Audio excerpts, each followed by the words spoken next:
Hello and welcome to the old Fliers. In my most recent video, I told how American car racers Dan Gurney and Bobby Unser in early 1970s mulled over how to increase downward force in their cars without causing too much drag, something to allow faster cornering and to counter dangerous lift. They recalled earlier experiments when right-angled pieces of sheet metal rigidly fused to the top trailing edge of rear wings pointing upwards that increased force without adding too much drag. These were subsequently named Gurney flaps. These helped the boundary layer flow stay attached all the way to the trailing edge on the suction side of the aerofoil. Gurney was able to use the device in racing for several years before its true purpose became known. Later, he discussed his ideas with aerodynamicist and wing designer Bob Liebeck of Douglas Aircraft Company. Thus, the Gurney flap found uses in aviation, and I gave examples of aircraft and helicopters that employ Gurney flaps. One military application was in the French fighter jet, the Dassault, or in French Dassault, Rafale, found on the Avions for improved lift and agility. The Rafale is an interesting aircraft and rightly deserves a look. France, more than any other nation, embraced aviation in the early days. They did recognise the Wright brothers' patents for the flying machine, the Wright Flyer, but the situation was complex due to international patent laws and competing aviation pioneers in Europe.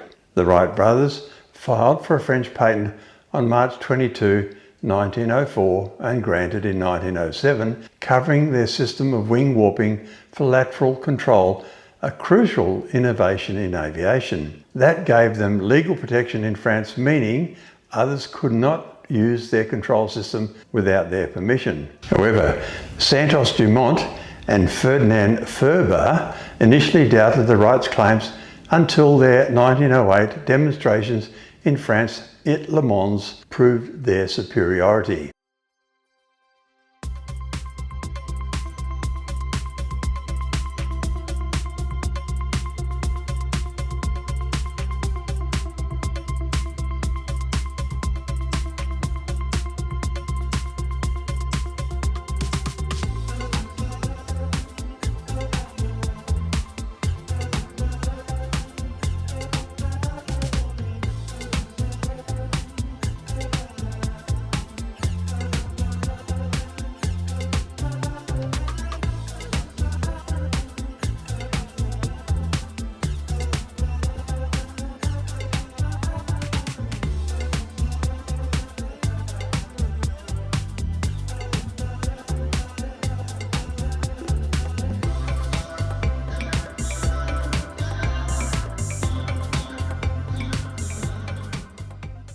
After the Wrights began flying in France, they pursued legal action against competitors like Louis Blériot and Robert Esnault-Pelterie for patent infringement. Some French courts ruled in the Wrights' favour, forcing manufacturers to pay royalties or modify designs. Many French aviators resented the Wrights' patent enforcement, arguing that aviation should progress freely. Some, like Gabriel Voisin, developed alternative control systems, e.g. ailerons, to avoid infringement. While the Wrights won some legal cases, their strict patent stance fueled innovations like those ailerons to bypass their control. By World War I, patent pooling largely ended the Wrights' monopoly. One prominent aviation company is the Dassault, or in French Dassault, Group, officially known as Groupe Industriel Marcel Dassault, which has a strong presence in aviation defence and technology. Theirs is a rich history dating back to Marcel Bloch, later Marcel Dassault, a French aeronautical engineer who co-founded the Société des Avions Marcel Bloch in 1930. And apologies to my French friends. During World War I, Bloch had worked on aircraft propeller designs. Under the Vichy regime during World War II, Bloch was persecuted due to his Jewish heritage and was imprisoned in Buchenwald concentration camp. He survived and after liberation changed his surname to Dassault. In 1947, Marcel Dassault founded Avions Marcel Dassault. He famously said, "For an aircraft to fly well, it must be beautiful." And that is a great selling concept. The company developed France's first jet-powered fighter, the MD-450 Ouragan, in 1949, followed by the legendary Mystère in 1951, Super Mystère in 1955, and the Mirage 3 in 1956, a supersonic fighter exported worldwide. The old Fliers have recently recorded talks from former Mirage 3 pilots who flew for the South African Air Force against Angolan and Cuban pilots flying MiG-21, MiG-23 and MiG-17 aircraft during the border wars. They rated the Mirage 3 well.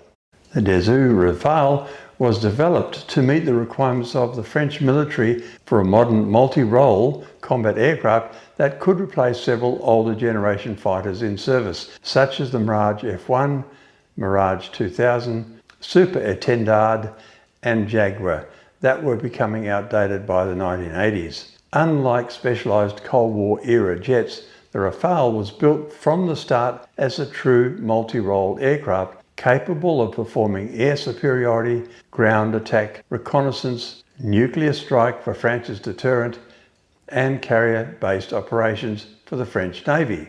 France was originally part of the Eurofighter Typhoon project, but left in 1985 due to disagreements over design priorities. France wanted a lighter, carrier-capable aircraft, while other partners like UK, Germany, Italy and Spain favoured a heavier air superiority fighter. France wanted full control over its fighter development to maintain strategic autonomy in defence. The Rafale incorporated cutting-edge tech like active electronically scanned array radar and Spectra electronic warfare systems for survivability. While initially developed for French forces, Dassault also aimed to sell the Rafale internationally. It has since been exported to Egypt, Qatar, India, Greece, Croatia, UAE and Indonesia, proving its success on the global market. The Rafale was developed to provide France with a domestically produced, versatile and technologically advanced fighter that could handle all combat roles while reducing reliance on foreign partners. Its success has made it one of the most capable 4.5 generation fighters in the world. Thank you for watching. Like and subscribe to encourage new content. Donations to support the channel appreciated.